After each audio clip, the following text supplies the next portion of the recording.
Good evening, Lake Orion. Welcome to History Now here on ONTV. I'm your host, Anthony Terramina. Today I want to talk about one of the things that really gets me impassioned when for a lot, and that is writing, particularly creative writing. For a lot of you guys, for some of you guys who don't know, I do consider myself a creative writer. I do write books. I do write short stories for a living. I wanted to go into a history view of it because I believe that, creative writing is a form of writing. You've got, and it takes a lot of time to understand it, but I think it's good because because there's several forms of writing out there. You've got your fiction writing, you got your nonfiction writing, you got your historical fiction writing. And in many ways, creative writing leads to that. And I wanted to go into an overview of creative writing and why it's important for history. Creative writing actually has its oral and pictorial storytellings back to the days of the cavemen, back into where you would see numerous pictures drawn on caves or on the walls. Many archaeologists, archivists, and scientists would often discover works that were done even before the time, even during the time of the dinosaurs, and there were cavemen that would often draw pictures, that would do signals. However, time has destroyed many of those works. And as a result, you can take pictures and, because it's so, and many archaeologists, archivists, and scientists would do their best to preserve these works. And unfortunately, time has destroyed many of those works. But you would get the hints and the ideas through the oral storytelling and the pictorial, the pictures that you would see on the walls, that type of storytelling, and the attempt to preserve them. And there are several museums throughout the world that have those archaeological and picturistical viewpoints, even the pictures of dinosaurs, where you have the pictures of bones. Those weren't done, without the discoveries of archaeologists, archivists, and scientists throughout the world. How does that relate to creative writing? Well, it's mentally thinking. It's mentally, you have to have imagination.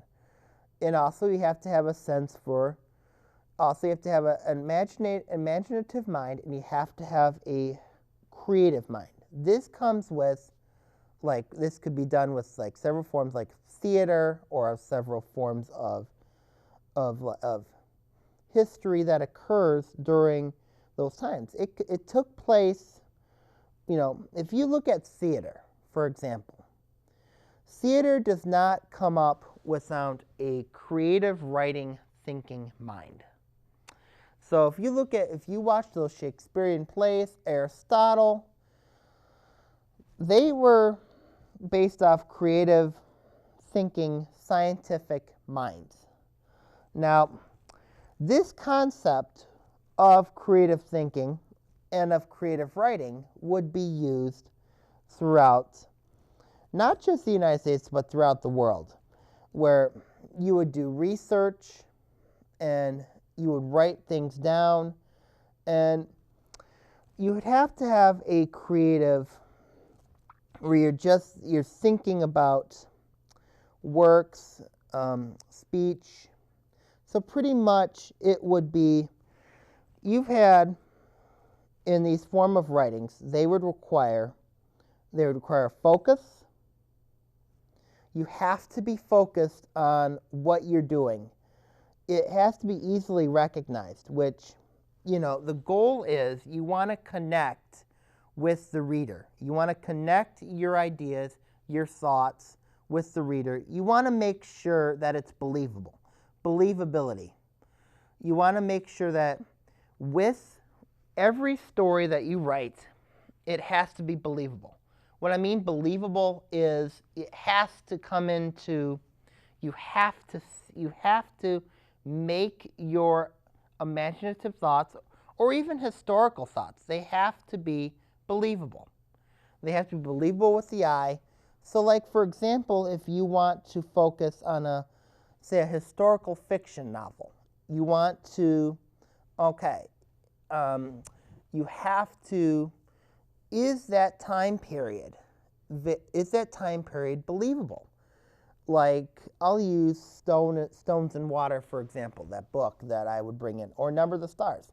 Those took place during World War II, so what you have to do is you actually have to go into historical research, do some research on the topic that you do, on the topic, which, if Stones and Water, you're going to look at the German occupation in Italy, or in Denmark, you're going to look at the German occupation in Denmark, and what happened during those times, and write them down as notes. So when you're writing a work or writing a book, you're going to want to focus on, okay, that's a good scenery for my story. What truly happened during those times? Because you're not going to write a time where, you have friendly people, that the German soldiers or Nazi soldiers are really friends. No, you're not really going to do that.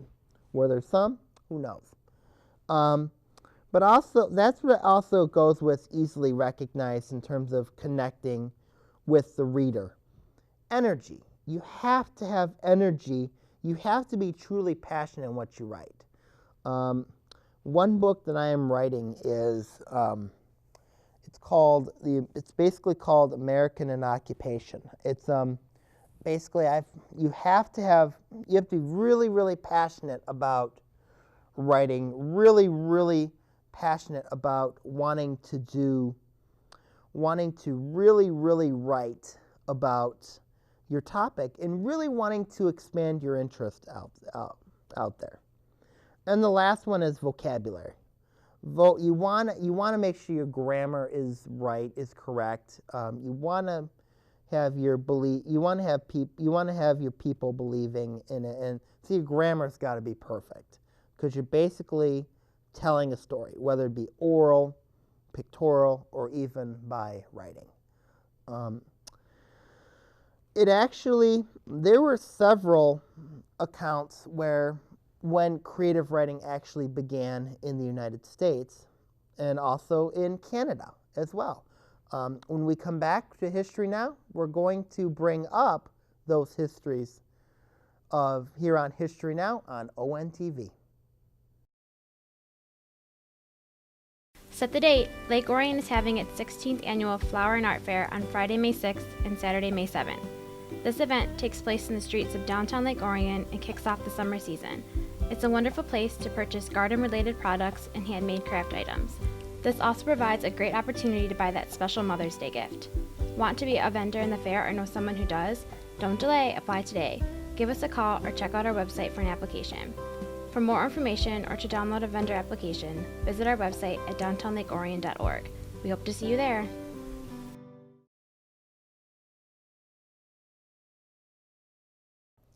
Welcome back to History Now here on ONTV. I'm your host, Anthony Termina. I'm going to talk to you guys about creative writing today. Very unique in history. There is historical references in creative writing, so I wanted to share those. In the United States, now a lot of creative writing classes are taught in universities, though they're also taught in high school and middle school, but also elementary school as well. One thing that a lot of students don't know is when you're working on a story, that is a form of creative writing. You're actually told, quite often or not, students, whether you're in the high school level, the middle school level, or the elementary school level, are encouraged to come up with ideas of their own. This concept is used in schools not just in the United States, but throughout the world.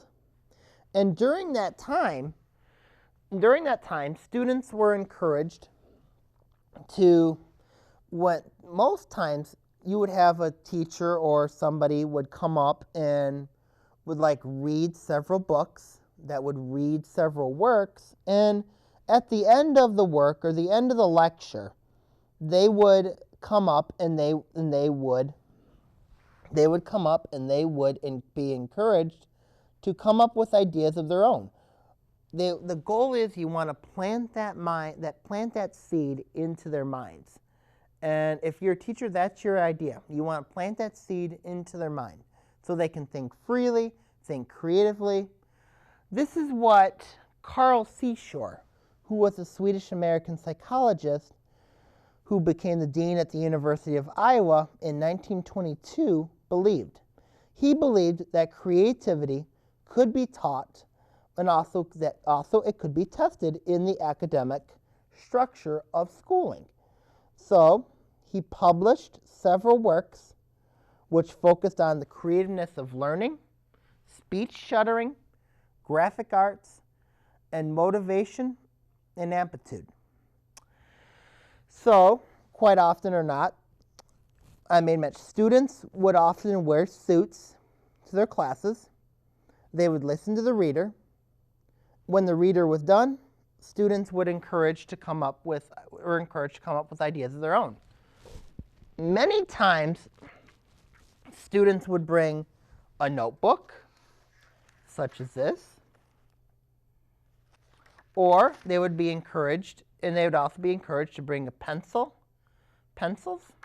pens, markers, no, not really markers, but pencils, pens, basically a notepad, book, just like what we would see every day in school, where you would have a teacher often teaching or lecturing students about assignments, about certain topics that occurred in history. So students were often encouraged to come up with critical thinking, come up with ideas of their own. This was not just done in the United States. In Canada, writers were often self-taught. They would also learn their craft alone. What I mean by that is they would basically learn all this because they did not have anything such as internet or didn't have anything. Writers simply just wrote. They wrote down ideas that they would see or they would hear, particularly at that time in 1946, but also 1922. They had the radio. The radio was something that was very, very important, and you would get ideas based upon what you heard from the radio. And quite often or not, that person would, whether it be from a drama play that someone heard on the radio or attending a theater, attending a play, people would attend events like plays, or they would hear they would hear baseball games, hear basketball, other events that would occur like athletic events, and that would plant the seeds for what somebody was thinking. So as a result, students were encouraged to come up with ideas of their own, and writers, particularly in Canada, were self-taught, and they had to learn those crafts quite often from the radio or having to attend theaters. Many writers actually attended plays and got a lot of their ideas from theater, which the theater provided very colorful ideas, also the theme color. Most times with color, you want to have colorful ideas, a lot of plays go well. It doesn't always come black and white. It has to be a very colorful concept. And they would write these ideas down, in hopes of an editor or a writer of some sort would come up to them and edit their work and say, this writing is good. I like this writing a lot. This would happen particularly in British Columbia, where had a writer that ultimately discovered a university there. But also, writers were also, as a result, with Carl Seashore, his test of writing, his test of works, and his test of music, because his creative works inspired music. In many ways, they're still taught at American schools. And that was a very, very revolutionary concept, because you had a lot of authors writing works at the time, but they just never used the form of creative writing. All right, when we come back to History Now, I'm going to talk about the third subject. Well, stay tuned. Today, a new creature walks among us, terrorizing innocent citizens. Until this threat can be contained, we must all be on the lookout for the dreaded digital Deadwalkers. Dude! They're not looking out for you. Engage!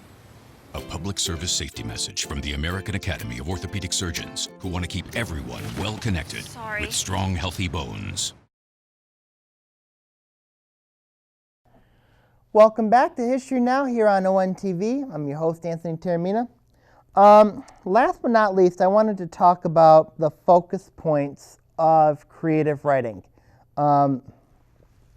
There's a lot of concept where, in terms of where it's often mental, physical thinking. Oftentimes, you tend to think openly, and teachers and professors encourage you to think and to be very creative. That's the beauty of Western culture. In other countries, you don't see that, particularly in countries where you want it their way or the highway. That mentality, that approach. I wanted to talk about the concepts or the focus points of creative writing, where when you write a work or write a book, whether it would be a short story, a poem, a play, or a novel, mostly you want to have your characters. You want to be very careful with your characters, because you want to make sure that every character has a role, that every character, whether their role can be major, their role can be minor. Quite often or not, you've got a battle conflict that can involve man versus man, or man versus element. And this can also be women as well. You want to, in terms of your character, you can dictate your character any way you want. You could have a man hero, a woman hero, or a woman villain, or a man villain. Got man versus man, or you can do a man or a woman versus an element or nature. Go against like another animal or like a storm or anything to that extent. You have to have setting, where it takes place, but it has to be believable. You have to have a plot. There has to be a problem at some point that occurs. Otherwise it just would be dull. The book or a story or book would be dull or boring. You have to have a climax of the book. Excuse me. And then a solution. Now, it is very, very time consuming to work on a book or work on a work or a novel. It takes a lot of time to do so. But a lot of times as well, you'll see students will work on writing or will work on just to pass the time. Just not too long ago, I saw a young woman at a McDonald's sitting down with a notebook, writing, essentially free writing anything she wanted to write. And that was kind of a nice moment where, but she came up with the 5 points. You have the characters, the setting, the plot, the climax, and the solution to the problem. And so I asked her what story was she writing. She wrote about this woman on a horse striving to save the world from disease. Okay, that was a pretty good story, pretty good idea. But then how did you make it believable? Well, disease is an issue. There's a lot of diseases that go on in the world, and you use there's medicines out there, there's doctors, but I just wanted to be creative. I just want to give a person hope who is struggling with a disease. And I thought, wow, that's nice. In my works that I'm actually working on, I am actually an author. I am a writer. I actually tend to focus on war a little bit. I tend to focus on battle conflict more. In my novel I'm writing, I focus more on Nazi occupation and overcoming Nazi occupation. Now, in order to do that, as I made mention earlier, you have to do your research. It's kind of seen as a historical fiction. It could also be seen as a fiction. The characters, you can do anything you want. You can set your characters. The role, that's precisely up to you. But to be a successful creative writer, you have to learn the basics of writing. And there is on here, you have to go to classes. You could learn it yourself. You could self-teach it. But there are several writing classes, creative writing classes. There are creative writing classes in college, and there's creative writing classes in high school. Even in elementary and middle school, your reading and English classes, they are seen as kind of the precursors to creative writing. Creative writing could be seen as an element of English, but it's actually a very good class. But it also comes down to topic interest. If it's on a topic interest that you like, you're going to do very, very well. You are going to, because it's something you like, it's something you have high energy for, it's something that you have high vocab for, it's something that can be easily. But you have to follow the focus, what the focus is, if it's recognizable, the believability, and the vocab of it. And this happens with short stories, songs, novels, plays, anything creative. You just have to have those 5 forms of writing, which requires it to be successful. Well, in closing, creative writing continues to this day. If you go to the library, you buy a book, you read a book online.